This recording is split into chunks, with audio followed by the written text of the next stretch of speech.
दास भाले भाले। ओम ज्वालामालिने नमः। ओम इदवं हविः प्रजननं मे स्तोदशवीरगुं सर्वगणगुं सुते आत्मसनि प्रजासनि पशुसनि लोक। उसे 10 गुना ज्यादा फल प्राप्त होता है तुलसी अश्वत्थ या बिल्व का जहाँ पर वृक्ष हो। अश्वत्थ कहते हैं पीपल को, पीपल का वृक्ष। और 3 चीजें कही गई, जिसे त्रिवेणी का संगम कहा गया, जहाँ भगवान शंकर का मंदिर हो, पीपल का वृक्ष हो और जलाशय हो। ये 3 चीजें जहाँ पर होती हैं, इसे त्रिवेणी का संगम कहा गया। और जो 3 चीजें मैंने और बताई थी, माथे पर भस्म, गले में रुद्राक्ष और मुख में पंचाक्षर, 5 अक्षरों का वो मंत्र, इसे भी त्रिवेणी की ही संज्ञा दी गई, त्रिवेणी के समान।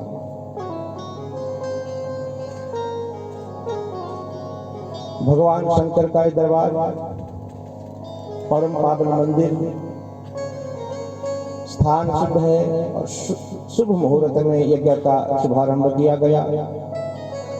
उठाया ही था और उठाते उठाते क्या वो एक पल में चला गया, ग्रास में मुख तक नहीं पहुंच पाता, इतना भी नहीं कर पाते हैं। तो सौभाग्यशाली हैं हम, क्यों? क्योंकि हमें भगवान ने समय दिया है, भगवान का नाम सुनने के लिए, सुनाने के लिए समय दिया है। रनिवास में जहाँ पर बारात के रुकने का प्रबंध किया गया है, वहाँ पर बारात रुकी हुई है। ज्यादा मुश्किल हो जाता है। धन तो आज नहीं है, कल आ जाएगा, कल है परसों चला जाएगा, तो उसका तो आना जाना चला रहता है। तो धन की सुरक्षा हो चाहे नहीं हो, हमें किसकी सुरक्षा करनी चाहिए? अपने आचरण की, तीनों अवस्थाओं में, बचपन में भी, युवावस्था में भी और वृद्धावस्था में भी, तीनों अवस्थाओं में हमें अपने आचरण को पवित्र रखना चाहिए। और आचरण को पावन करने के लिए मंगलाचरण रहे, शुभ रहे, शुद्ध रहे, पवित्र रहे, कोई उंगली उठाने का साहस भी नहीं। भोलेनाथ दयाल दया करके भव सागर पार उतार मुझे। भोलेनाथ दयाल दया करके भव सागर पार उतार मुझे। जटाओं में घूमती रही, लेकिन बाहर आने का स्थान नहीं मिला। आखिरकार भगीरथ ने भगवान शंकर से प्रार्थना की कि हे भोले बाबा, गंगा को धरती पर भेज, जिससे मेरे पुत्रों, मेरे पूर्वजों का उद्धार हो सके। उस भगवान के उस चरणामृत को, गंगा को सर पर जिन्होंने धारण किया हुआ है, और त्रिपथ गामिनी, 3 पथों में बहने वाली भगवती गंगा, और माथे पे जिन्होंने द्वितीया के चंद्रमा को धारण किया हुआ है, और गले में जिन्होंने भुजंगा धारण किए हुए हैं, और गौरी निरंतर विभूषित वाम भागम, और गौरी जिनके हमेशा वाम विभाग में विराजमान रहती है। नारायण प्रियम अनंग मदापहारम, नारायण भगवान भी जिन्हें अपना इष्ट मानते हैं, अपना भगवान मानते हैं। कामदेव के मद को नष्ट करने वाले, अहंकार का नाश करने वाले, उन वाराणसी के अधिपति भूतनाथ भगवान के चरण कमलों में हम सब मिलकर नमन करते हैं। शंकर भगवान की जय। लेकिन देखने में सुंदर है, शंकर भगवान की जय। देव समाज भगवान विष्णु देवता, उनको देखकर बच्चे प्रसन्न हुए। हमें लगता है कि जो भगवान शिव होंगे उन सबसे सुंदर होंगे, क्योंकि जिनकी बाराती ही इतने सुंदर हैं, तो दूल्हा कितना सुंदर होगा। बच्चे दौड़े देखने के लिए, और जैसे ही बच्चे वहां पहुंचे जहां भगवान शिव बैठे हुए थे, और भगवान शंकर ने थोड़ी सी जटाएं जैसे हिलाई, बच्चे उल्टे पांव भागे वहां से। कोई वहीं पर मूर्छित होकर गिर गए, और कोई जो थे थोड़े बड़े हो चुके थे, वो भाग कर घर में पहुंचे और दरवाजे बंद कर दिए। शंकर भगवान वो कहाँ बारात हो, तो भूतों की टोली आई है, सारे भूत इकट्ठे होकर आ गए वहां पर। प्राण बचेंगे तो बारात बाद में देख ली जाएगी, जीजा जी बाद में देख लिए जाएंगे। पता नहीं कौन सा दूल्हा ढूंढ लिया इन्होंने। शंकर भगवान जय।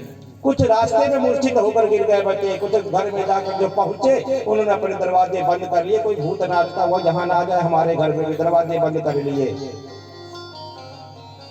और एक चीज बताऊं मैं आपको, जो भगवान शिव की पूजा करता है उसे किसी भी भूत का कोई भय नहीं रहता। शंकर भगवान ना कोई जादू, ना कोई टोना, ना कोई भूत, ना कोई पिशाच, कोई भी नजदीक नहीं आएगा, क्योंकि ये सब भगवान शंकर के अधीन रहने वाले हैं। अधीनता स्वीकार कर ली है इन्होंने सब ने, इसलिए भगवान को कहा जाता है, भगवान का एक नाम है शिव का भूतनाथ। क्या नाम है? भूतनाथ। भूतनाथ नाम है भगवान शिव का, भूतनाथ। भूतनाथ कहते हैं स्वामी को, जो भूतों के क्या हो? स्वामी हो, वो उनके अधीन रहते हैं। वो देख लेते हैं कि मेरे बाबा यहाँ बैठे, हमारे स्वामी यहाँ बैठे, वहां वो नजदीक भी उस व्यक्ति के नहीं आते जिसके मुख में पंचाक्षर हो, माथे पर भस्म हो और गले में जिसके रुद्राक्ष हो। भूत प्रेत उसके नजदीक नहीं आते हैं। कोई भय नहीं, कोई डर नहीं भूत प्रेतों का भी। जा रही है मैना अपनी सखियों के साथ सुंदर थाली सजाकर आरती उतारने के लिए, भगवान शिव की आरती उतारने के लिए आती हैं। और जैसे पहुंची, सबसे पहले देव समाज आगे बैठा था, देव समाज। और देव समाज को मैना ने देखा, मैना अपने को धन्य मानने लगी। मैं तो व्यर्थ की ही चिंता कर रही थी, देखो विष्णु वो जगत के पालनहारी, वो भी यहाँ पर देखो मेरे जामाता की बारात में आए हुए हैं। कितने सुंदर सुंदर देवता आए हैं बारात में, और जिसके बाराती ही इतने सुंदर होंगे वो दूल्हा कितना सुंदर होगा। धन्य हम सर्वथा दाता पार्वत्या जन्मनाधना। मुझे लगता है आज मैंने पार्वती को जन्म देकर, मैं आज धन्य हो गई पार्वती को जन्म देकर, क्योंकि जिसके पति की बारात में ऐसे सुंदर बाराती आए हैं, देवता बारात में आए हैं, वो कोई साधारण दूल्हा नहीं होगा। धन्य का अपने को मानने लगी, मैं भी धन्य हो गई, मेरी पुत्री का जन्म लेना भी आज धन्य हो गया। शंकर भगवान जीवन भी आज धन्य हो गया। सारे देवता बारात में हमारे आंगन में आए हुए हैं, और इन देवताओं को बुलाने के लिए इतने इतने तप किए जाते हैं, इतनी तपस्याएं की जाती है इनको बुलाने के लिए। लेकिन देखो आज बिना तप के पूरा देव समाज हमारे आंगन में बैठा हुआ है। शंकर भगवान की जय। हमारा तो जीवन धन्य हो गया। मैना कहती है ये दृष्टा मया देवा न नायक सुप्रभा प्रभान्विता। क्या कहा? देखो सारे देवताओं के जितने नायक हैं, स्वामी हैं, बड़े बड़े देवता हैं, पंचायतन के देवता, सनातन के जो देवता हैं, वो सारे देवता आज हमारे प्रांगण में बैठे हुए हैं। हम धन्य हो गए। ये तेषाम यहाँ पति ही सो अत्र पवित्रा के भविष्यति। और जिसके बराती ही ऐसे हैं तो वो दूल्हा कैसा होगा।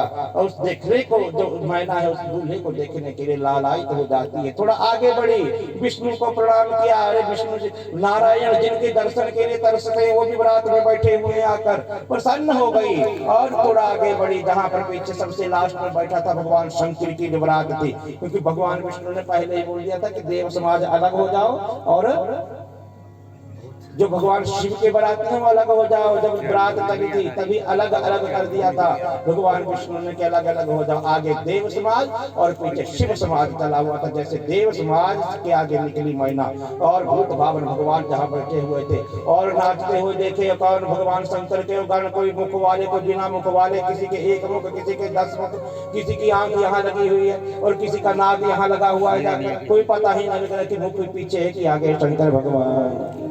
ऐसे गणतरी कैसे बराती आ गए आगे। मैना ने देखा और जैसे जैसे आगे बढ़े, अरे दूल्हे को जगह भी तो दूल्हे के पास तो पहुंची ही नहीं है। और दूल्हे के पास पहुंचे तो भोले बाबा दोबारा बैठ गए। कहाँ पर? बैल के ऊपर अपनी गाड़ी में बैठ गए और उल्टे बैल के ऊपर बैठ गए। जो पूंछ थी उसको पकड़ लिया लगाम की तरह। और जैसे ही मैना पहुंची दूल्हे का, ये दूल्हा है। और जैसे भोले बाबा ने थोड़ी सी जटा हिलाई और जैसे वो धूल मूल देख के उड़ी, मैना की थाली भी छूट गई आरती की, और वहां से उल्टे पांव मूर्छित वहां से भागती है मैना। अरे ये कैसा दूल्हा है? एक तो भूत प्रेत पिशाचों की बारात आ गई है। भागी वहां से मैना। भोले बाबा नट लीला करते हैं, जो सखियां थी साथ में गई हुई वो भी उल्टे पांव भागती हैं। और भोले बाबा वहां पर नाचने लग जाते हैं। और सबसे सुंदर अगर दुनिया में कोई नाचता है तो कौन? शिव जी। कौन नाचते हैं सबसे सुंदर? भगवान शिव। शिव के बराबर कोई नृत्य नहीं कर सकता। ये तो कथक नृत्य होता है, इसके प्रवर्तक भगवान शिव है, कथक नृत्य के। और आज भी सांस्कृतिक नृत्यों में जो सर्वश्रेष्ठ नृत्य है वो कौन सा? कथक नृत्य। तो कथक नृत्य के प्रवर्तक ही भगवान शिव हैं और भगवान शिव बैल के ऊपर बैठे हुए हैं। और जैसे ही नट लीला शुरू की, भगवान शंकर ने नाचना शुरू किया, सब सखियां बहना वहां से उल्टे पांव भाग जाती हैं। कोई रास्ते में गिर रहे हैं, दुपट्टा इधर का उधर पड़ गया, भागे वहां से, कहीं ये भूत प्रेत पिशाच हमें खा ना ले। ये कोई एक मुख वाले, कोई 10 मुखों वाले, कोई 10 आंखों वाले, कोई बिना आंखों वाले, उन गणों को देखकर, भगवान शिव को देखकर मैना वहां से उल्टे पांव भाग जाती है। शंकर भगवान की डमरू नाथ ने सारा कैलाश पर्वत मगन हो गया, ऐसा डमरू बजाया भोलेनाथ ने सारा कैलाश पर्वत मगन हो गया, ऐसा डमरू बजाया भोलेनाथ ने सारा कैलाश पर्वत मगन हो गया, ऐसा डमरू बजाया भोलेनाथ ने सारा कैलाश पर्वत मगन हो गया, सारा कैलाश पर्वत मगन हो गया, सारा कैलाश पर्वत मगन हो गया, सारा कैलाश पर्वत मगन हो गया, सारा कैलाश पर्वत मगन हो गया, सारा कैलाश पर्वत मगन हो गया, सारा कैलाश पर्वत मगन हो गया।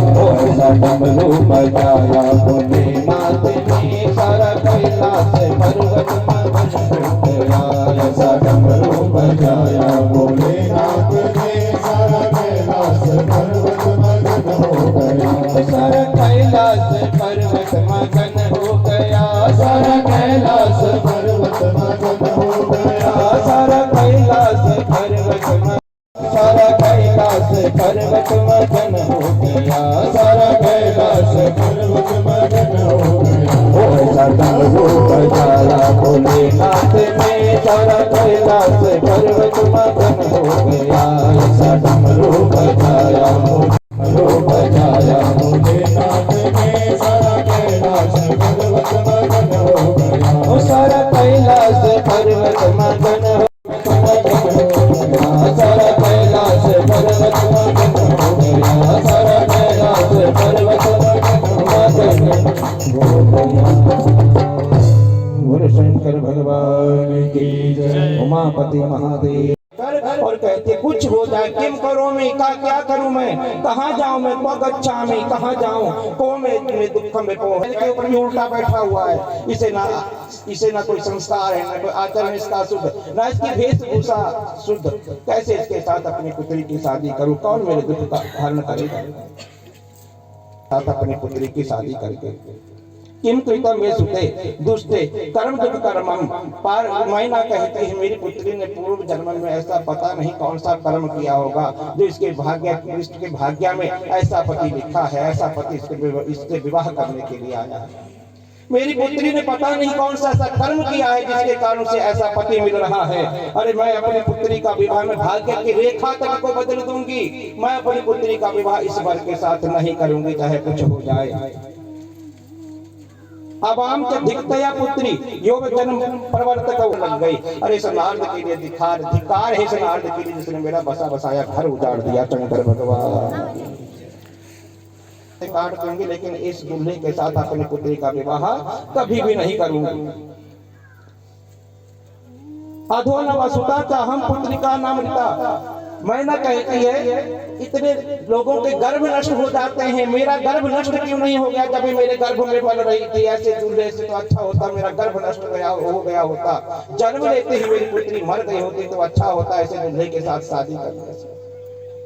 कोई राक्षस मेरी पुत्री को उठाकर क्यों नहीं ले गया, इससे तो राक्षस अच्छे थे जैसा ये दूल्हा है। कुछ भी हो जाए मैं अपनी पुत्री की शादी नहीं होने दूंगी, नहीं करूंगी। और जो नारद जी है रिश्ते वहां रात में भी बात पहुंच गई कि जो मैना है वो विवाह करने के लिए मना करे कि मैं अपनी पुत्री की शादी नहीं करूंगी।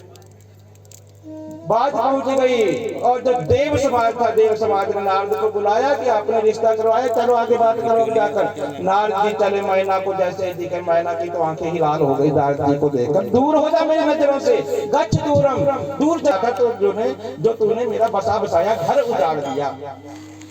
कौन मेरी बेटी से शादी करेगा। जब लोग कहेंगे दूसरी जगह भी रिश्ता लगाएंगे तो लोग क्या कहेंगे कि एक बारात तो पहले ही आंगन से वापिस जा चुकी है, कौन मेरी बेटी से शादी करेगा? क्या बिगाड़ा था मैंने तेरा, तूने मेरा बसा बसाया घर उजाड़ दिया। और जब नारद है मैना को कहने लगे, समझाने लगे कि हे मैना, आपने भगवान शंकर के जो वास्तविक जो रूप है भगवान शिव का, उस रूप को नहीं देखा। यथार्थ सुंदरम रूपम न ज्ञातम ते शिवस्य वै। भगवान शंकर के जो शंकर का जो वास्तविक रूप है, स्वरूप है, उसको आपने नहीं देखा। और लीलेदम धृतम रूपम, ये जो भगवान शिव ने जो रूप धारण किया सिर्फ लीला करने के लिए धारण किया है। समझाने लगे मैना को, तस्मात् क्रोधम परित्यज्य, इसलिए हे देवी है मैना, क्रोध को त्याग दो, छोड़ दो क्रोध को। और स्वात्मा भव पतिव्रते, अपने पति के साथ अपनी इस पुत्री का कन्यादान करो, भगवान शिव के लिए अपनी इस पुत्री को दे दो। और जैसे ही मैना ने सुना तदा कन्या बतस, जैसे ही शब्द सुने मैना का गुस्सा और बढ़ा। और मैना कहती है नारद को तो दूर चल जा, तू तो मेरी आंखों के सामने चाहिए ही नहीं। तूने तो लोगों, मैंने औरों से सुना था, सप्तऋषियों ने कहा है, तो ब्राह्मण ने आकर कहा, बृहस्पति ने भी आकर मुझसे कहा था कि नारद के कहने पर नहीं चलना चाहिए था। और जो नारद है इसने तो औरों के भी घर उजाड़े हैं, लेकिन मैंने उनकी भी बात नहीं मानी और तेरी बात मानी, तेरी बातों में मैं आ गया। और तूने आज वही किया जो औरों के साथ तू आज तक करता आ रहा था। और मेरी बुद्धि कहाँ चली गई थी? मुझे इतना भी विचार नहीं आया कि जिसका आज तक अपना घर नहीं बसा वो दूसरे का घर क्या बसाएगा। शंकर भगवान की थोड़ा आगे आगे हो जाए। सप्तऋषि जाते हैं मनाने के लिए मैना को, सप्तऋषि गए मनाने के लिए। और सप्तऋषि कहते हैं कि हे मैना, ये तो कैसी बातें कर रही है? कार्यम साधितम ग्रामः पुरकृत्य गिरीश है। अब बारात आंगन में खड़ी हुई है और आप कह रहे हैं कि मैं अपनी पुत्री का विवाह शिव से नहीं करूंगा। शंकर भगवान जय जय। बिल्कुल ईमानदारी से भगवान की कथा। लाखों दर हैं जमाने में यूं तो, लाखों दर हैं जमाने में यूं तो, तेरे दर के बराबर नहीं है। लाखों दर हैं जमाने में यूं तो, तेरे दर के बराबर नहीं है। लाखों दर हैं जमाने में यूं तेरे घर के बराबर नहीं है, तेरे घर के बराबर नहीं है। दर है जमाने में यूं तो, तेरे घर के बराबर नहीं है। अपनी पुत्री को शस्त्रों से अपने ही हाथों से काट दूंगी, लेकिन भगवान शिव के साथ उसका विवाह नहीं करूंगी। दूरम गच्छत सर्वे ही नागतम अंतिके, दूर हो जाओ मेरी नजरों से सब, कोई भी मेरे समीप मत आओ। मैना हताश होकर पड़ गई, धरती के ऊपर गिर गई। अरे मैं अपनी ही पुत्री को अपने हाथों से मार डालूंगी, गले में फंदा लटका कर पहले उसके गले में लटकाऊंगी, फिर अपने गले में लटकाऊंगी, दोनों मर जाएंगे, लेकिन अपनी पुत्री की शादी उसके साथ नहीं करूंगा। कुएं में धक्का दे दूंगी, अपनी पुत्री को भी और अपने आप भी छलांग लगा दूंगी, मर जाऊंगी, लेकिन अपनी पुत्री की शादी शिव के साथ नहीं करूंगी। सप्तऋषि भी हताश होकर चले गए, वापिस चले गए। हिमालय समझाने लगते हैं अपनी घरवाली को, मैना को समझाने लगते हैं कि मैना ये तू क्या कर रही है? कितनी बदनामी होगी हमारी। आंगन में बारात खड़ी हुई है और तू विवाह करने, अपनी पुत्री का विवाह करने से मना कर रही है। आप शिव को नहीं जानती हैं। हिमालय ने कहा वो तो सत्य स्वरूप है। सशंकरो शंकरोति शंकरा, जो क्या करे? सबको प्रसन्न करे, सबको जो संतुष्ट करता है। आशुतोष जो सबसे जल्दी जो प्रसन्न होता है वो तो शिव हैं, जिनका नाम लेने मात्र से समस्त अमंगल नष्ट हो जाते हैं। मैना तो उससे अपनी पुत्री का विवाह करने से मना कर रही है। ये तो हमारा सौभाग्य है जो शिव जैसे हमें दामाता मिल रहे हैं। मैना को समझाने लगे, हठम न करो, हठ मत करो, अपने हठ को त्याग दे मैना और विवाह के लिए तैयार हो जाओ। मैना को कहा कि अपनी पुत्री को तैयार कर दो शादी के लिए, लेकिन मैना नहीं मानी। अपने पति को कहती है, स्वामी मत बता श्रूयताम नाथ कर तुम अरसी, मेरे वचनों को ध्यान पूर्वक सुन लीजिए। अपने पति को कहा, हे स्वामी सुन लीजिए मेरी बातों को ध्यान पूर्वक। गृहीत्वा तनुजाम चैना बद्ध्वा कंठित पार्वती, कंठे, कंठ कहते गले को, मैं अपनी पुत्री के गले में भी फंदा लगा दूंगी और अपने गले में भी फंदा लगा दूंगी, लेकिन अपनी पुत्री का विवाह नहीं होने दूंगी। अधा पातया, किसी बड़ी पहाड़ी से धक्का दे दूंगी अपनी पुत्री को भी और पीछे से अपने आप भी छलांग लगा दूंगी। दासी तामना हराय ही, हराय, हर कहते हैं शिव का नाम है हर और विष्णु का नाम है हरि। हर के लिए, शिव के लिए मैं अपनी पुत्री को नहीं दूंगी, चाहे तुम कुछ कर ले, कोई मना ले, लेकिन मैं अपनी पुत्री का हाथ शिव के हाथों में नहीं दूंगी। यदि दास्यसी पुत्रम तुम रुद्राय विटात बने, यदि तुम जबरदस्ती करके मेरी पुत्री का हाथ शिव के हाथों में देते हैं तो तभी तक्ष्यामि अहम स्वामी निश्चय कलेबरम, तो आप ये विश्वास कर लो कि मैं जैसे ही शादी होगी, शादी के समय ही अपना शरीर छोड़ दूंगी। शंकर भगवान की जान दे दूंगी मैं। मैना ने कहा अगर आपने जबरदस्ती करके मेरी पुत्री की शादी शिव के साथ की। जैसे ही पार्वती ने ये बातें सुनी, माँ का ये विलाप सुना, पार्वती अपनी माँ के पास आई और अपनी माँ से कहती है कि माँ, मातस्ते विपरीता ही बुद्धि जाता स्वभावा, हे माँ आप तो पितरों की पुत्री हैं और पितरों की पुत्री की ऐसी बुद्धि शोभा नहीं दे रही है, आपकी बुद्धि कैसे पलट गई।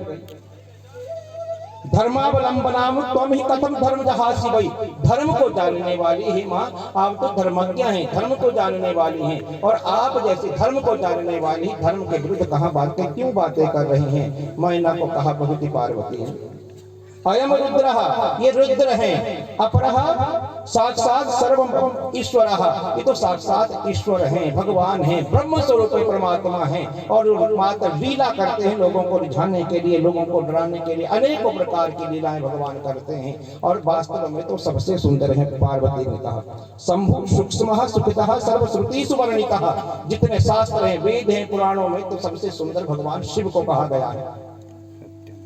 महेशा शंकराचार्य सर्वदेव प्रभु स्वराट, ये तो महेश है। महेश किसे कहते हैं, महान चासौ ईशा स महेशा इति। महेश का क्या व्याख्या होती है, जो समस्त देवताओं में सबसे बड़ा महादेव हैं, महेश हैं, जो समस्त देवताओं के ईश हैं, भगवान हैं। अरे जो भगवान शिव हैं, ये तो समस्त देवताओं के भगवान हैं।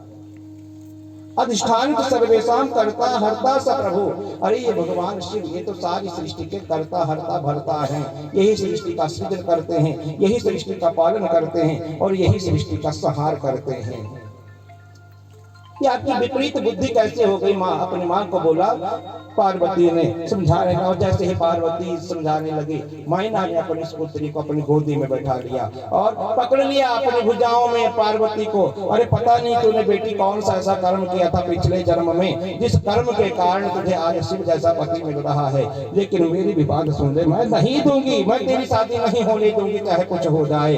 किम एनाम करी से हम दुष्टा ग्रह बरतो शिवाम, तेरे पता नहीं कैसे ग्रह पड़ गए, कैसा तूने पिछले जन्म में कर्म कर दिए, और दास्या में गरम तिब्रम को वासुकम, अरे तेरे ग्रह कैसे कैसे पड़े हो, कैसे कर्म किए होंगे, लेकिन मैं शादी नहीं होने दूंगी। कूपे कूप कहते कुएं को, कुआं में धकेल दूंगी तुझे, अपने आप भी कूद जाऊंगी। और छेद श्यामी तालिम अथवा शस्त्रास्त्र भूरी खंडसा, अस्त्र शस्त्र लेकर तेरे भी टुकड़े टुकड़े कर दूंगी और अपना शरीर भी काट डालूंगी, लेकिन तेरा विवाह शिव के साथ नहीं करूंगी। और उधर बारात में भी सारी बात पहुंच गई। मैं उसके साथ मैं ना कहते कैसे तेरे शादी करूं, ना माता ना पिता ना भ्राता, जिसका ना कोई भाई है ना कोई माता है, ना कोई उसका पिता है, ना गोत्र का पता, ना कुल का पता, ना घर रहने के लिए। और चलो मैंने चलो अपना मन बना लिया था, चलो घर नहीं है, कई बाद में घर बन जाते हैं। अगर अच्छा कमाने वाला जमाई मिल जाए तो घर तो बाद में भी बन जाता है, अगर अच्छा होगा, कोई बुरी आदत ना पड़ी होगी, कोई नशेड़ी ना होगा,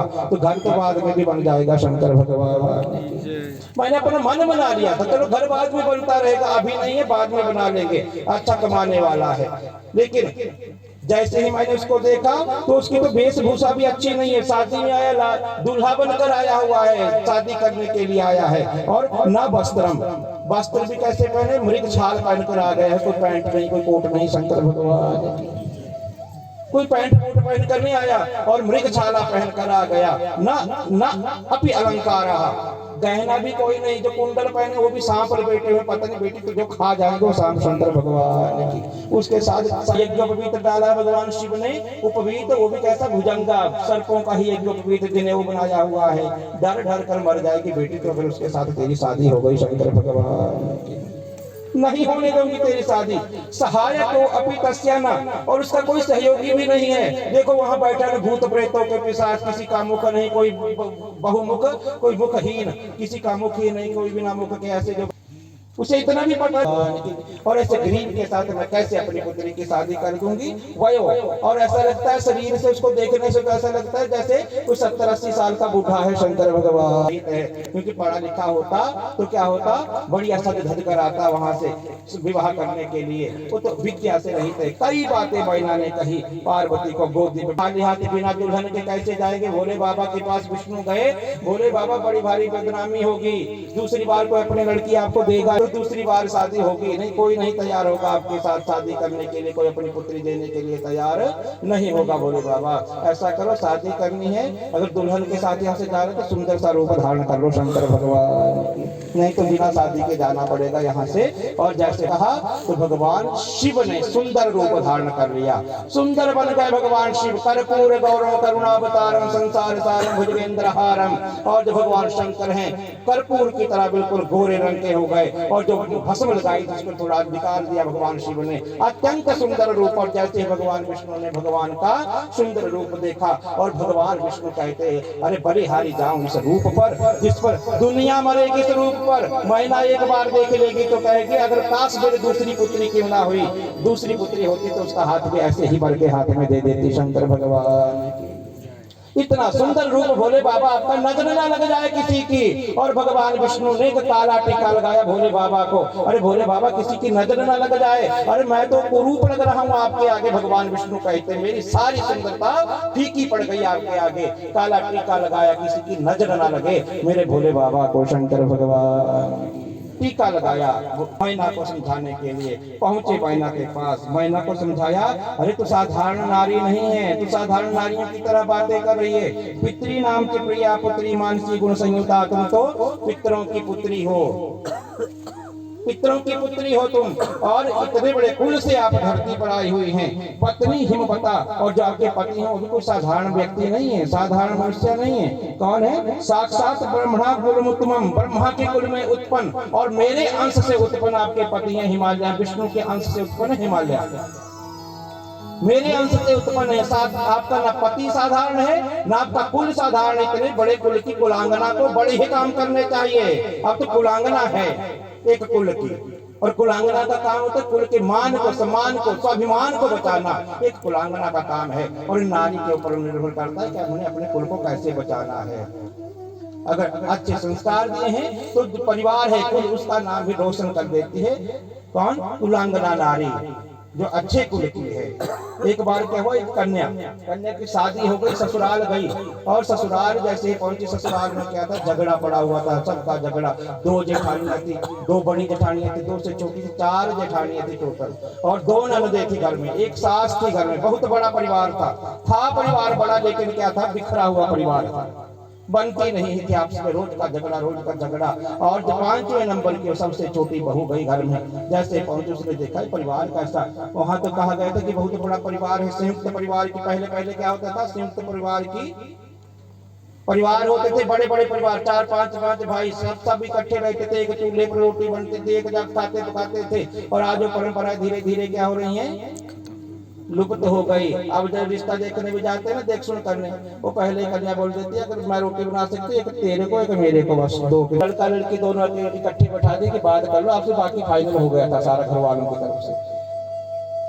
लड़के को बोला मैंने बहुत अच्छी लड़की है, मैं बड़े सालों से इसे जानता, बहुत अच्छा है, स्वभाव है, सब अच्छा है, घर का काम में भी करती है, सब कुछ करती है, स्वाभिमानी है, अभिमानी है, और बड़ी अच्छी लड़की है। और जब रास्ते में आगे, वहां तो आगे गर्दन हिलाकर ऐसे ऐसे करते हैं, जब रास्ते में आने लगा पैदल था थोड़ा चढ़ने को। और आज जहाँ से मैं आ रहा हूँ वहीं की बात है, शंकर भगवान की जगह का नाम पूरा तो नहीं बताऊंगा, वहीं की बात है। जब चढ़ाई थी, कोई 1 घंटे की चढ़ाई है ऊपर को सीधी लड़की के घर से।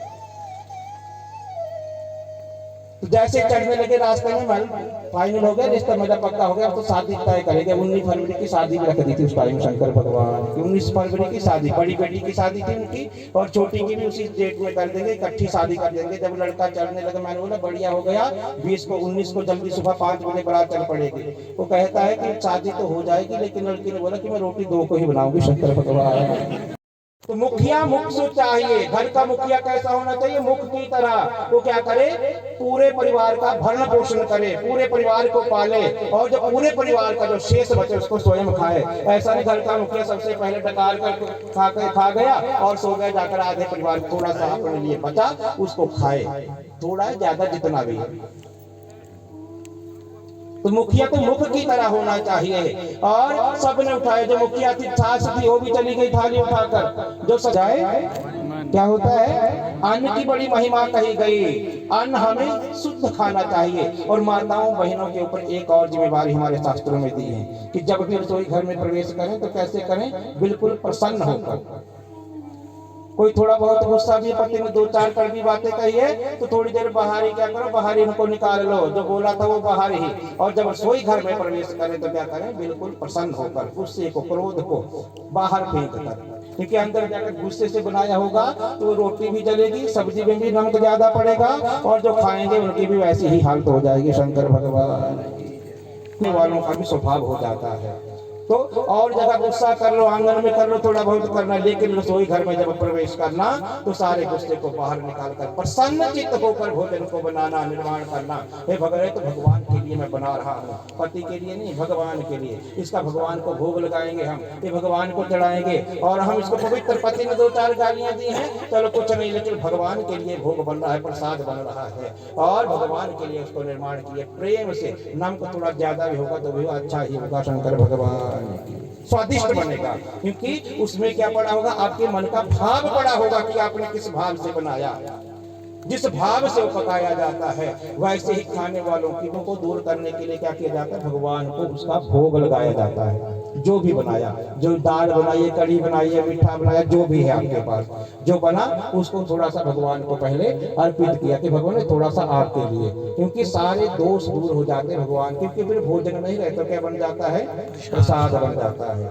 तो पूरा परिवार क्या खाएगा? फिर प्रसाद खाएगा, भोजन नहीं खाएगा। क्या खाएगा? प्रसाद खाएगा, जब जिसका भगवान को भोग लग जाएगा। क्योंकि भगवान अनेन त्रिलोक की तृप्यताम, भगवान के खाने से त्रिलोक की तृप्त होती है, जीव जंतु तृप्त हो जाते हैं। हम अपने घर में पता नहीं किस किस के हिस्से का अन्न लेकर आए हैं। जो जैसे हम फसल बीजते हैं तो उस फसल के ऊपर हमारा अधिकार नहीं, कई जीवों का अधिकार उस पर हो जाता है। पशु, जो पक्षी हैं, पक्षी भी खुश होते हैं जब अच्छी फसल होती है कि हमें भी खाने के लिए कुछ मिलेगा। चूहे देखे होंगे छोटे छोटे, वो भी नाचते होंगे कि अच्छी फसल होगी तो हमारा भी पेट भरेगा। और जो जितने भी जंगली जानवर हैं, पशु हैं, पक्षी हैं, सब प्रसन्न होते हैं, क्योंकि इंसान को भगवान ने सबका भरण पोषण करने की जिम्मेवारी दी है। शंकर भगवान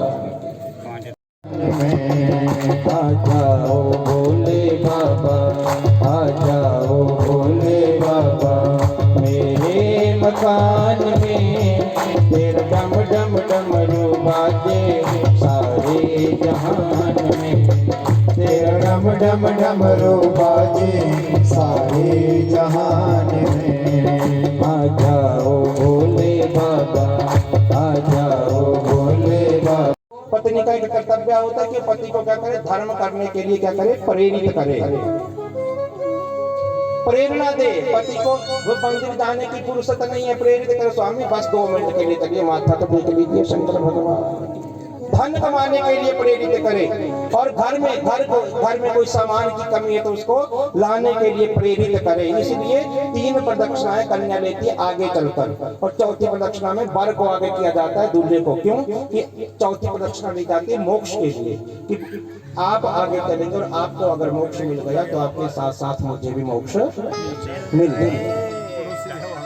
समझाया भगवान विष्णु ने मैना को, मैना अरे तेरी पुत्री जाएगी, भगवान शंकर को विवश करेगी, घर भी बन जाएगा, कोई कमी नहीं रहेगी।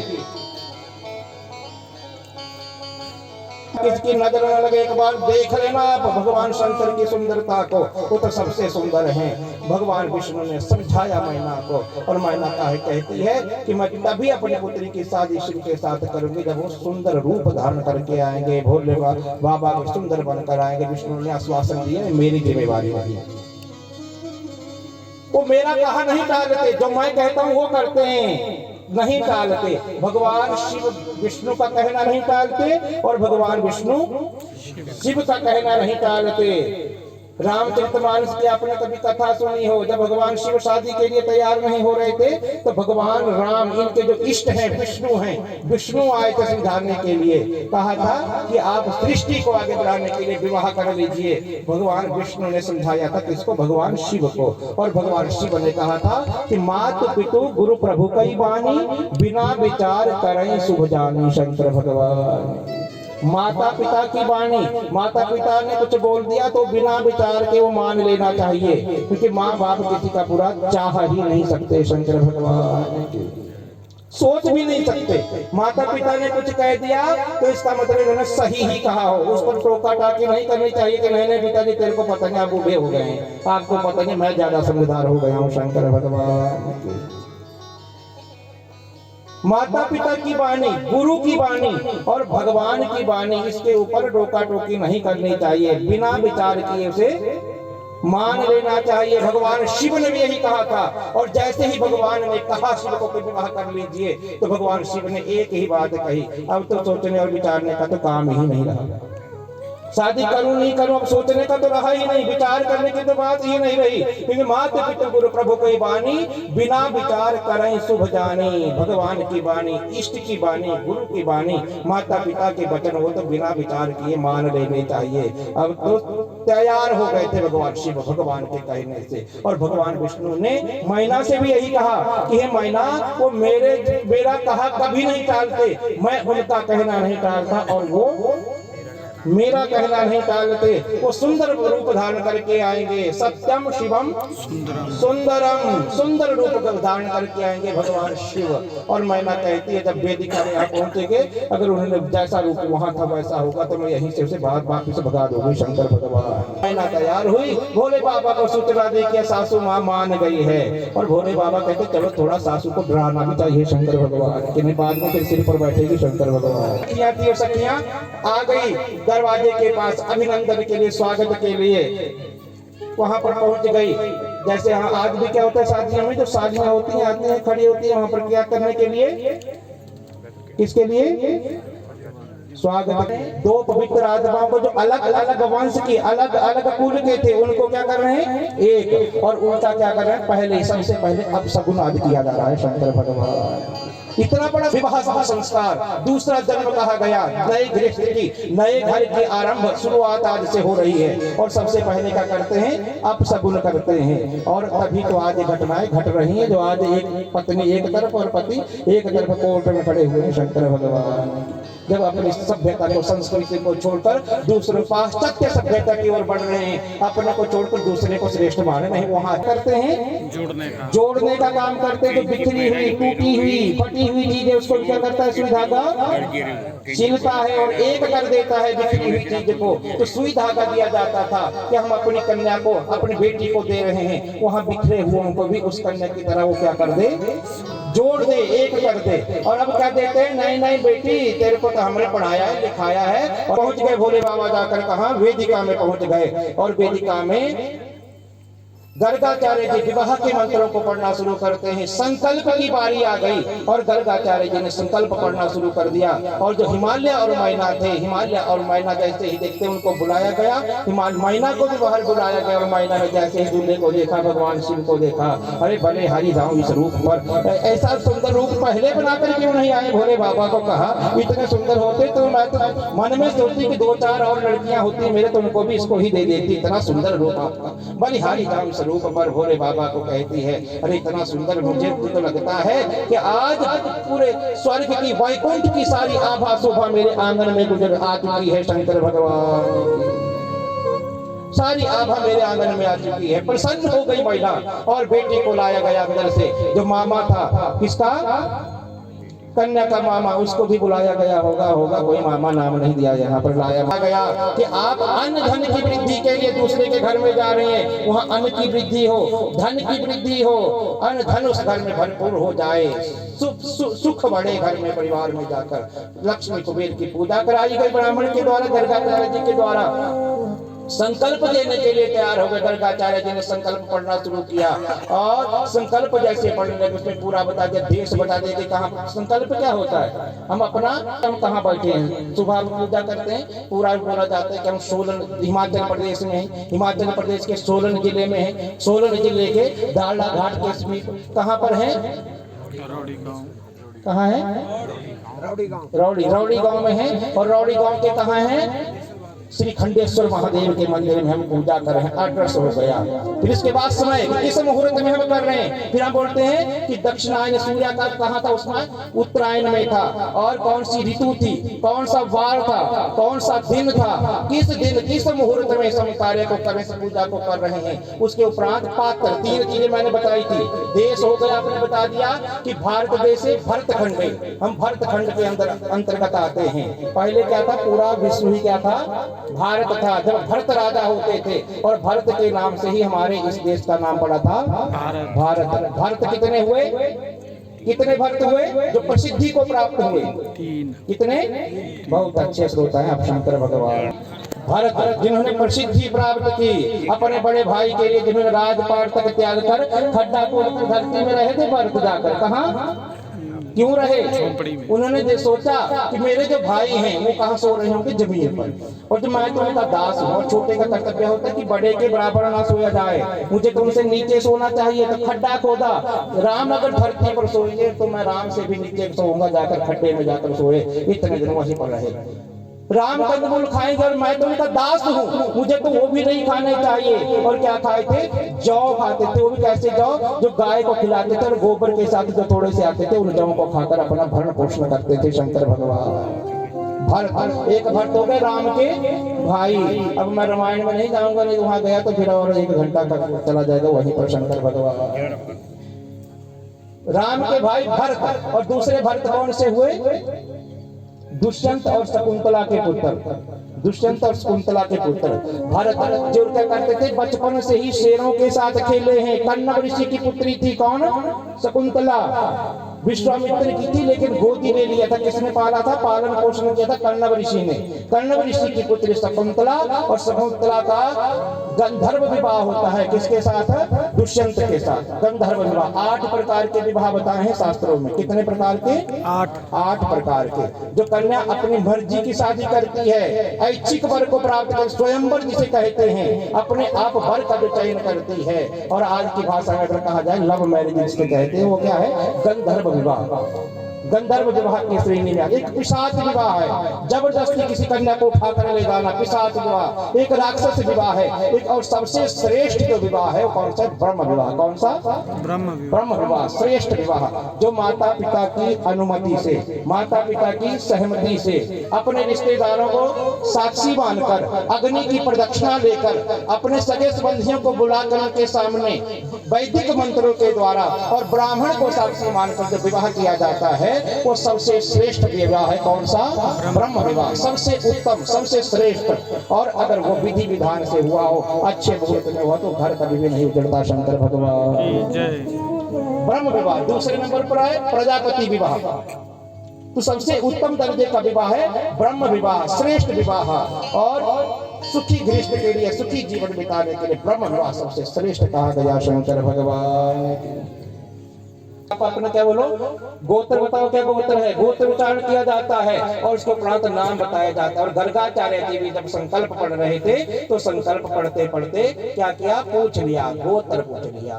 भरत एक दुष्यंत का पुत्र हो गया शकुंतला का, और थोड़ा सा भूल जाता हूँ, शंकर भगवान के कौन से थे, ऋषभ के पुत्र भरत, जड़ भरत के नाम से भी जिन्हें जाना जाता है। श्रीमद् भागवत महापुराण के 5वें स्कंध में जिनकी कथा आती है, जिन्होंने इस धरती को क्या किया, नवखंड धरती को एक किया हुआ था और पूरे नवखंडों को क्या किया था, एक नाम दे दिया था। क्या नाम दिया था, भारत नाम दे दिया था। पूरे विश्व को एक भारत नाम दे दिया, नवखंडों को एकत्रित करके भरत नाम था उनका। भरत के नाम से पड़ गया था इस देश का नाम भारत। क्या नाम पड़ा, भारत। पहले क्या नाम था हमारे देश का, भरतखंड। क्या नाम था, अजनाभ वर्ष।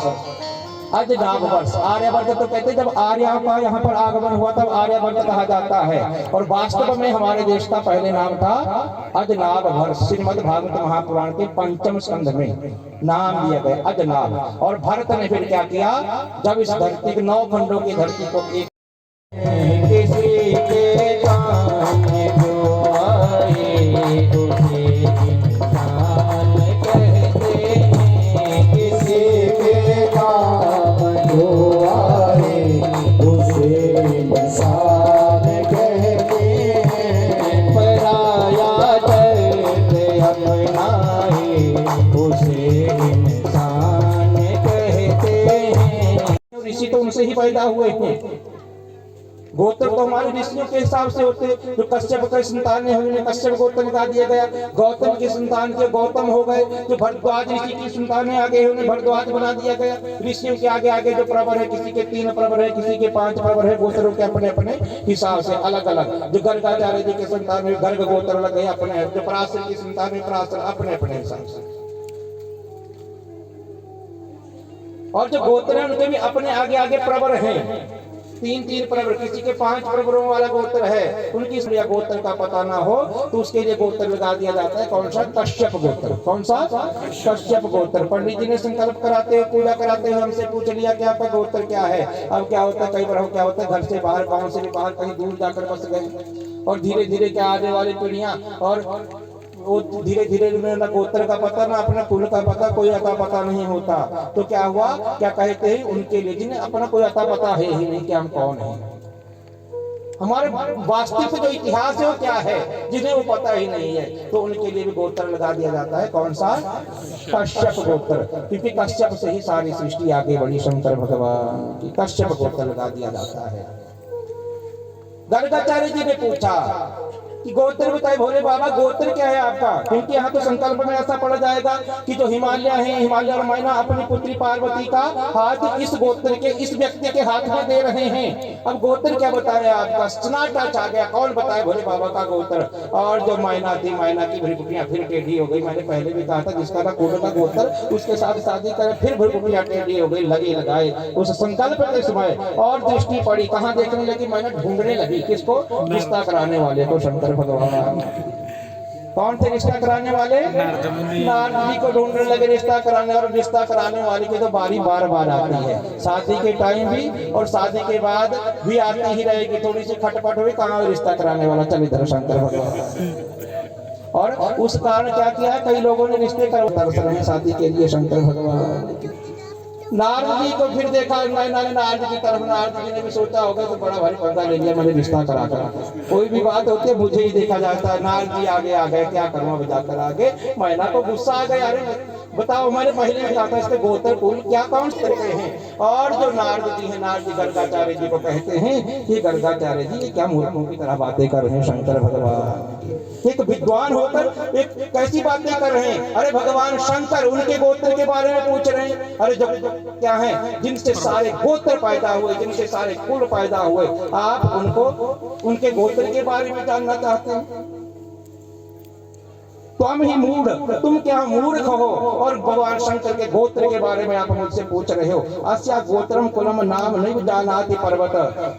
गर्गाचार्य जी को कहा कि भगवान शंकर का कुल गोत्र तो कोई भी नहीं जानता, क्योंकि सारी सृष्टि इन्होंने ही पैदा की है, इनका गोत्र कौन जान सकता है। नारद जी ने कहा विष्णु ब्रह्मा, जो विष्णु है, ब्रह्मा है, अपी ही जो जितने भी देवता हैं, ये सारे देवता इनसे ही प्रकट हुए हैं, इन्होंने ही प्रकट किया है।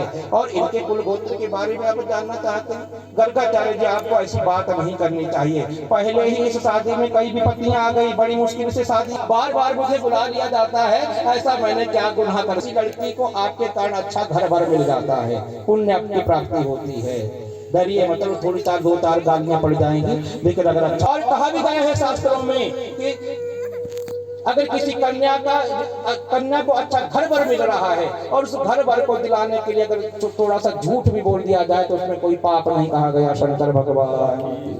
कोई पाप नहीं कहा गया। आप दो चार बातें बढ़ा चढ़ा कर बोल देते हैं, नहीं नहीं कन्या बड़ी भारी सुशील है, ऐसी है वैसी है, उसकी थोड़ी प्रशंसा कर देते हैं, और आपके कारण एक कन्या को, एक गरीब घर की कन्या को एक अच्छा घर भर मिल जाता है, तो आपका क्या होगा, कल्याण ही होगा। झूठ बोलने से भी पाप नहीं लगेगा, ऐसा लिखा गया है शास्त्रों में। श्रीमद् भागवत महापुराण में लिखा गया कि 7 जगह झूठ बोलने से पाप नहीं लगता। कितनी जगह? 7 जगह झूठ बोलने से पाप नहीं लगता। लिख लो कॉपी लेकर शंकर भगवान। कौन सी 7 जगहें? स्त्रीसु नर्म विवाहे वृत्त्यर्थे प्राण संकटे गौ ब्राह्मण हिंसायाम न अनितम स्यात् विगुप्सितम। 7 जगह झूठ बोलिए, और झूठ बोलने से भी पाप नहीं लगेगा। शंकर भगवान की कौन कौन सी 7 जगहें हैं? पहली जगह है कौन सी? ऐसा नहीं मेरे कहने का मतलब कि यहाँ से गए पंडित जी ने बोला कि झूठी पाप नहीं लगता। पहली जगह कौन सी है? स्त्रीसु, घर वाली से झूठ बोलने में कोई पाप नहीं। शंकर भगवान कोई पाप नहीं है। कैसा झूठ? अगर आपको आपके मित्र ने अपने जीवन की कोई रहस्यमय बात बता दी है, और ऐसा रहस्य आपके पास बता दिया है जिस रहस्य को उसने सिर्फ आपको बताया है मित्र समझकर, जिस और रहस्य उसने अपनी घरवाली को भी नहीं बताया, बच्चों को भी नहीं बताया, किसको बताया? मित्र को बताया। क्योंकि जो बात मित्र से होती है वो घरवाली से भी नहीं होती। शंकर भगवान घनिष्ठ मित्र, और उस घनिष्ठ मित्र ने अपने जीवन का कोई ऐसा रहस्य आपको बता दिया जिस रहस्य के उद्घाटित होने पर उस रहस्य का सबको पता लग जाए तो उसका नुकसान होगा। और आपको उसने बता दिया मित्र समझकर, अपने जीवन की घटना जो अनजाने अनजाने में कोई घटना हो गई थी वो आपको बता दी मित्र जानकर। और घरवाली भी पीछे कहीं कान लगाकर दीवार के पास सुन रही थी, और घरवाली को पूरा सुनाई नहीं दिया कि क्या बोला मित्र ने। और घरवाली बाद में मित्र गया, बताओ जल्दी क्या बता रहा था आपका मित्र? आपको मेरी नहीं लगेगा, क्योंकि बात अगर घर वाले को बता दी तो घर वाले ने अपनी सहेली को, सहेली ने दूसरी सहेली को, तीसरी, और पेट में बात तो पतेगी ही नहीं। शंकर भगवान वो फैल जाएगी पूरे गांव में। शंकर भगवान तो स्त्रीसु ऐसी कोई रहस्यमय बात है, उसको अगर आप छुपा लेते थोड़ा झूठ बोलकर तो आपको कोई पाप नहीं लगेगा। ऐसा नहीं कहने का मतलब नहीं कि घरवाली से झूठ ही बोलना चाहिए।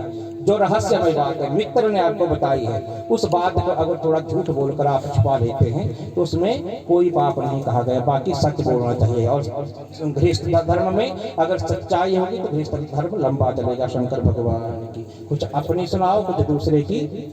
स्त्रीसु, और दूसरा है नर्म। नर्म कहते हैं मजाक को। मजाक में झूठ बोलने में कोई पाप नहीं है, लेकिन मजाक की भी क्या है, एक सीमा है। ऐसा नहीं आपने मजाक इतना बड़ा कर दिया दूसरे के प्राण ही चले गए आपके मजाक से, ऐसा मजाक भी नहीं।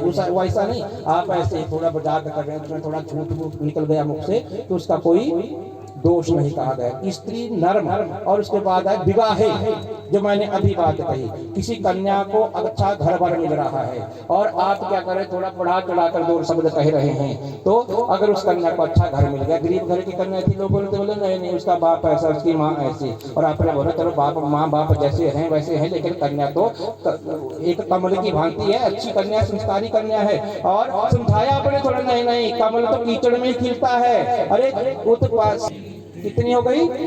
बहुत अच्छे शब्द मैं पूछ रहा था, इसलिए कि आप ध्यान से सुने। स्त्री सु नर्म विवाह वृत्त्यर्थ। चौथी जगह कौन सी है? वृत्त्यर्थ, वृत्ति के लिए। भूखे मर रहे हैं, खाने के लाले पड़ गए हैं, और थोड़ा सा झूठ बोलकर अगर भोजन मिल जाता है, प्राण बच जाते हैं, अन्न मिल जाता है, तो उसमें भी कोई पाप नहीं है। क्योंकि झूठ बोलने से क्या हुआ, आपका पेट पल गया। वृत्त्यर्थ, वृत्ति के लिए। आप कोई दुकान करते, कारोबार करते, कपड़े की दुकान है, उस आजीविका को चलाने के लिए अगर आप थोड़ा सा झूठ भी बोल देते हैं तो उसमें कोई पाप नहीं। कितनी जगह हो गई? 4 जगह होगी। स्त्री सु नर्म विवाह वृत्त्यर्थे प्राण संकटे। पांचवी जगह कौन सी हुई? प्राण संकटे, प्राणों पर विपत्ति आ गई है, और अगर सच बोल दिया तो प्राण चले जाएंगे, तो क्या करना चाहिए, वहां थोड़ा झूठ बोलकर प्राण अगर बच जाते हैं तो उस झूठ में कोई दोष नहीं, कोई पाप नहीं। 5 जगह हो गई। छठी जगह कौन से? गौ ब्राह्मणायाम। गौ ब्राह्मण की जहाँ हिंसा हो रही है, जहाँ गाय की निंदा हो रही हो या ब्राह्मण की निंदा हो रही हो, शास्त्रों की निंदा हो रही हो, और अगर वहां पर आप थोड़ा सा झूठ बोलकर ब्राह्मण के प्राण बच जाते हैं, गाय की हिंसा होने से बच जाती है, तो क्या हो, उसमें भी कोई पाप नहीं कहा गया। और हिंसायाम, किसी जीव की हत्या हो रही हो, किसी जीव को मारा जा रहा हो, हिंसा हो रही हो, और थोड़ा सा झूठ बोलकर अगर उस जीव के प्राण बच जाते हैं तो उसमें कोई दोष नहीं कहा गया, कोई पाप नहीं कहा गया। एक बार क्या हुआ, एक सत्याव्रत नाम का एक ब्राह्मण का बेटा था, अभिशप्त था, यज्ञ के समय ही अभिशाप लग गया था। और इस कथा को मैं तब सुना रहा हूँ, यज्ञ में और घर में यज्ञ करवा रहा था, संतान के लिए, पुत्र प्राप्ति के लिए यज्ञ चला हुआ था। 4 वैदिक ब्राह्मण बैठे हुए थे, ब्रह्मा, होता, अध्वर्यु, उद्गाता, 4 ब्राह्मण यज्ञ में बैठते हैं। और जो यज्ञ में मंत्र पढ़ने वाला जो ब्राह्मण था, होता का जिसने स्थान लिया हुआ था, होता ने उद्गाता का जो स्थान लिया था, जो मंत्र वाचन गायन का जो कार्य कर रहा था, मंत्र जो पढ़ रहा था, वैदिक मंत्रों को पढ़ रहा था, तो गुस्सा आ गया, क्रोध आ गया। पंडित जी, मैं इतनी देर से आपको बोल रहा हूँ कि ढंग के मंत्र पढ़ो, क्या पढ़ रहे हैं आप? मैं भी ज्ञान रखता हूँ, ढंग के मंत्र पढ़ो, पंडित जी को कहा। और पंडित जी को भी क्रोध आ गया कि वो जो पंडित जी को गुस्सा आया, अरे मैं आपको इतनी देर से बोल रहा हूँ, गले में खराबी है, कोई मंत्रों की शुद्धता नहीं है, मैंने वेदों का अध्ययन किया है, मैंने शास्त्रों को पढ़ा लिखा हूँ, कोई अनपढ़ नहीं बैठा हूँ पढ़ने के लिए शंकर भगवान। और विद्या को मैंने अर्जित किया है, और विद्या के लिए समय, विद्या क्या मांगती है? समय, अध्ययन, उसके लिए मेहनत करनी पड़ती है, रात रात जागना पड़ता है पढ़ने के लिए। 3 घंटे यहाँ बोलना कोई आसान बात नहीं है। और विद्यालय में तो जो आपका सब्जेक्ट है, विषय है, उस पर नजर वहां, स्वान, कुत्ते की तरह नींद, अल्पाहारी, कम खाना, ऐसा नहीं शाम को लगा ली 7 रोटियां, कहाँ नहीं बैठ पाएगा पढ़ने, थोड़ा खाना, अल्पाहारी, थोड़ा खाना विद्यार्थी के लिए। और ब्रह्मचारी, अपनी विद्या में ही अपने ध्यान को लगाना, बगुले की तरह एकाग्रता पूर्वक अपनी विद्या पढ़ने में ध्यान लगाना। और जब ये किया जाएगा तो क्या होगा, जीवन में सुख आएगा। आज थोड़ा सा कष्ट सह लिया, जाग लिए, पूरा जीवन मजे करेंगे और बड़ी पोस्ट पर जाएंगे। और जो छोटे मोटे सब क्या करेंगे, सलूट मारेंगे, 4 और चले होंगे पीछे पीछे आपको सलाम करने वाले शंकर भगवान। किसके लिए? आपने कष्ट कहा, विद्या को समय दिया, और समय नहीं दोगे तो फिर विद्या भी अपमानित करके चली जाती है। तूने मेरा तिरस्कार किया, मैं तेरा तिरस्कार करूंगी। तो विद्या क्या मांगती है?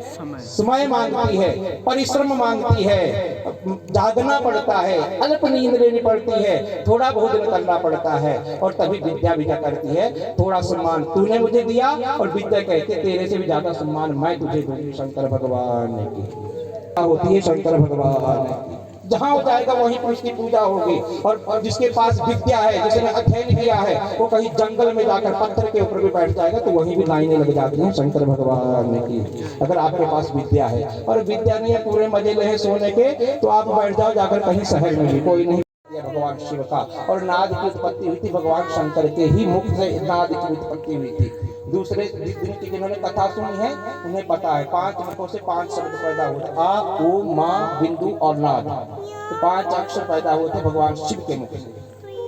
नाद गोत्र बताया, संकल्प हुआ, और संकल्प करके गर्गाचार्य जी ने संकल्प पूरा किया, और हिमालय और मैना ने अपनी पुत्री पार्वती का हाथ दे दिया। किसके हाथों में? भगवान शंकर के हाथों में हाथ दे दिया। वेद मंत्री ने गिरीशो गिरिजाकर पंकजम, कर कहते हाथ को वैदिक मंत्रों के द्वारा भगवान शंकर के हाथों में भगवती पार्वती का हाथ दे दिया गया। जगरहा स्वकरेना सुप्रसन्ना परमेश्वर, और भगवती पार्वती का हाथ थाम कर भगवान शंकर प्रसन्न हो जाते हैं। शंकर भगवान की जय। प्रसन्न हो गए भूतनाथ भगवान, भूत पावन भगवान, घनिष्ठी हो गए आज भोले बाबा, जिनको दुनिया कहती थी नहीं नहीं एक भी नहीं संभाली गई, आज दूसरी लेकर आ गए भोले बाबा, दुनिया को दिखा दिया शंकर भगवान ने। शंकर भगवान की ऋग यजु साम मंत्री चाहती बन्हौ दलो शिवा, और जो भगवती पार्वती का भाई था, क्या नाम था बड़े भाई का? बोलो जोर से थोड़ा, 2 3 4 बार तो मैंने बता ही दिया होगा यहाँ पर। क्या नाम था बड़े भाई का? क्या नाम था? मैना, और मैना का पुत्र मैनाक। कहा लगा दो आगे, आज के बाद बिल्कुल याद रखना, माँ का नाम याद हो गया, बेटे का भी साथ में याद हो जाएगा। क्या नाम है बेटे का? मैनाक। मैनाक को बुलाया गया, और मैनाक ने जैसा हम भी यहाँ करते, भाई को बुलाते हैं, भाई क्या करता है? जीजा जी को टीका लगाता है, जीजा साले को टीका लगाते हैं, बस अब जीजा साला बिल्कुल मिलकर रहना। आज के बाद शंकर भगवान की गले लगाते हैं कि आपकी कभी बिगड़े नहीं। कई बार ऐसा होता है ना, जीजा साला की कई बार पटती ही नहीं है, खिला रहे, प्रसन्नता पूर्वक इनका जीवन बीते। एक एक चीज का विवाह की एक एक चीज का महत्व है। बिना महत्व के कोई चीज नहीं है। ऐसा का जीवन खिला रहे, खिलों का हवन हुआ, अर्थकालीन शिवा भोग चतुर्विधि कार कहा, 4 प्रदक्षिणाएं ली गई बन्ही की अग्नि की, बन्ही प्रदक्षिणा सदा लोकाचार विधायक, 4 फेरियां अग्नि की ली गई। कितनी प्रदक्षिणाएं ली? 3 ली जाती है संकल्प के बाद। अगर विवाह को ध्यान से देखा होगा, नहीं देखा तो अब शादी होगी तो ध्यान से देखना वहाँ, ऐसे नहीं कि डीजे पर नाच रहे कोई पता सब होते। फिर अग्नि की 4 प्रदक्षिणाएं, कितनी? जब लाजा होम होता है तब 4 प्रदक्षिणाएं ली जाती है। उन 4 प्रदक्षिणा में क्या किया जाता है? पहली प्रदक्षिणा में कन्या को आगे किया जाता है, घरवाली आगे और पति पीछे किया जाता है। 3 प्रदक्षिणा, पहली में भी, दूसरी में भी, तीसरी में भी। और जो चौथी फेरी ली जाती है उसमें वर को आगे कर दिया जाता है। 5 मिनट ले लूं आपके कि नहीं शंकर भगवान के लिए, धर्म के लिए। दूसरी प्रदक्षिणा ली जाती है अर्थ के लिए, धन के लिए। और तीसरी प्रदक्षिणा ली जाती है कामनाओं के लिए। और चौथी प्रदक्षिणा ली जाती है मोक्ष के लिए। 4 प्रदक्षिणा। पहली प्रदक्षिणा में कन्या आगे कर दी। मैं बार बार आपको प्रेरित करूंगी कि आप पूर्णिमा का व्रत कर लो, पूर्णिमा का चित्र कर लो, शिवरात्रि का व्रत कर लो। आप नहीं भी करना चाहे तो मैं आपको विवश करूंगी। जितने भी व्रत होते हैं उसके लिए माताएं ही आज प्रेरित करते हैं। क्यों? क्योंकि उन्होंने धर्म के लिए उनको आगे चलकर उन्होंने प्रदक्षिणा दी हुई है। और हमारा फर्ज भी, नहीं प्रेरित कर रही है तो करना हमारा क्या है? कर्तव्य है कि स्वामी कुछ कर लीजिए। नहीं, सुबह ड्यूटी जाने से पहले ज्यादा नहीं तो सूर्य के लिए जल ही दे दो स्वामी। इतना नहीं स्वामी, ऐसा करो, थोड़ी सी पूजा कर लो, ज्योत जला लो। ज्योत मैंने बनाकर रखे पास आपने के लिए भी मैं आगे चलकर रहूंगी।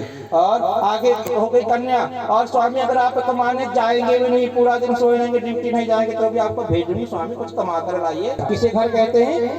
घर वाली को घर के, 4 दीवारी को घर नहीं कहा शास्त्रों में। किसको?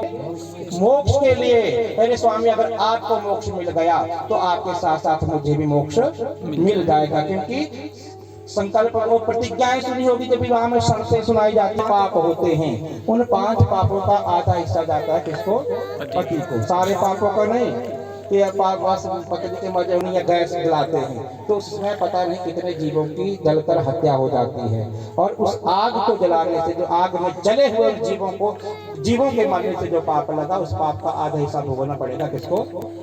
पति को। क्योंकि भोजन सबके लिए बनेगा, पूरे परिवार के लिए बनेगा। झाड़ू लगा रहे हैं आप घर में, झाड़ू लगाते समय बरसात के मौसम में देखो कितने जीव जंतु मर जाते हैं। उसका जो पाप लगा उसका भी आधा हिस्सा चला जाएगा किसको? किसको जाएगा? पति को चला जाएगा आधा हिस्सा झाड़ू लगाने से। पानी भरते थे पहले, घड़ा लाते थे, घड़े के नीचे पता नहीं कितने जीव मर जाते हैं। पानी की टांकी आगे रखे, उसके उसमें या उसके नीचे कितने जीव मरते होंगे। कैसा? काला लाल रंग का सिंदूर डाला, सुहाग का जो प्रतीक रंग है वो डाला भगवान शंकर ने भगवती पार्वती के मांग में। और आज भगवती पार्वती सुहागिन हो गई। शंकर भगवान सुहागिन हो गई। भजन अब नहीं गाऊंगा मैं, कहाँ गाना, भजन समय ही नहीं है। शादी बाद में गा लेना, अब रात को यहाँ